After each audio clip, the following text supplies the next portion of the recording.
आदेश अलक निरंजन.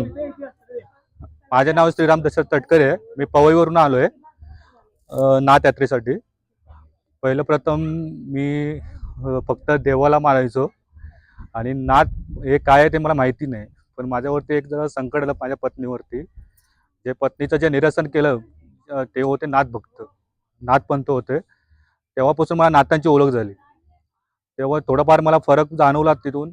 मग तेव्हापासून आमच्याकडे नाथांचं पारायण किंवा नाथांची पूजा आणि नाथांची गाणी वगैरे हे पासून आम्हाला ते नाथांचं आवड जास्त निर्माण झाली. आवड निर्माण झाल्यानंतर आम्हाला की असं वाटायचं की कधी आम्ही नाथांना भेटतोय, नवनाथांचं दर्शन कधी घेतोय. ह्याच्यावरती आम्ही कधी यात्रा कोणती केली नाही, काहीच केली नाही. माझं फक्त एकच मत होतं, देव आहे, आपण जर कोणाचं वाईट केलं नाही तर आपलं कोणी वाईट करणार नाही.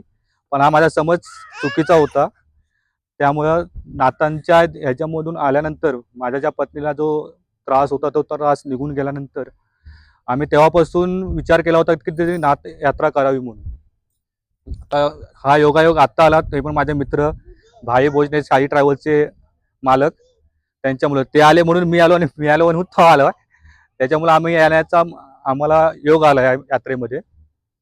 आणि दुसरी गोष्ट म्हणजे आम्हाला जे मार्गदर्शन करणारे संतोष महाराज याने तर खूप, त्यांनी जो प्रथमच मला जो मेसेज केला ग्रुपवरती तेव्हा समजून गेले खरंच नाथपंथी आहेत. कारण नाथ भक्त हे असे साधे सुधे नसतात, कडक शिस्तीचे वगैरे असतात. सर्व ते असतात, मोकळं मन वगैरे जे काय असेल ते.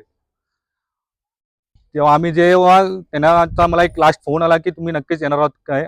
आणि जेव्हा वेळ आली तेव्हा माझी पहिली पत्नीच आजारी पडली त्याच दिवशी. तरी पण ती बोलली जायचं आहे.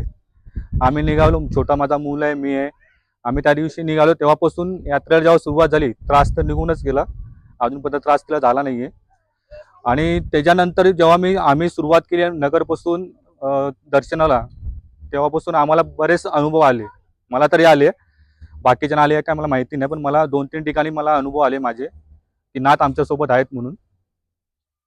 आणि तिथे संतोष महाराजांनी आमची राहण्याची, खाण्याची, पिण्याची एकदम उत्तम सोय सकाळपासून ते रात्रीपर्यंत प्रत्येक नाथ दर्शनामध्ये. जिथे सुरुवात झाली ते आता लास्ट आम्ही रेवणनाथ तिथे आहोत. रेवणनाथाचं आजचं शेवटचं आहे. आतापर्यंत एकदम खाणं पूर्ण सोय एकदम त्यांनी व्यवस्थित करून आणि मार्गदर्शन प्रत्येक ठिकाणी आम्हाला, मंदिरामध्ये जाऊन समाधीमध्ये जे दर्शन आम्ही कधी एक 2 ठिकाणी दर्शनाला गेल्यानंतर आम्हाला कधी दर्शन भेटायचं नाही, फक्त लांबून. त्याने आम्हाला गाभाऱ्यात जाऊन आम्हाला प्रत्येक ठिकाणी दर्शन मिळवून दिलं. त्याबद्दल आम्ही त्यांचे आभार मानतो.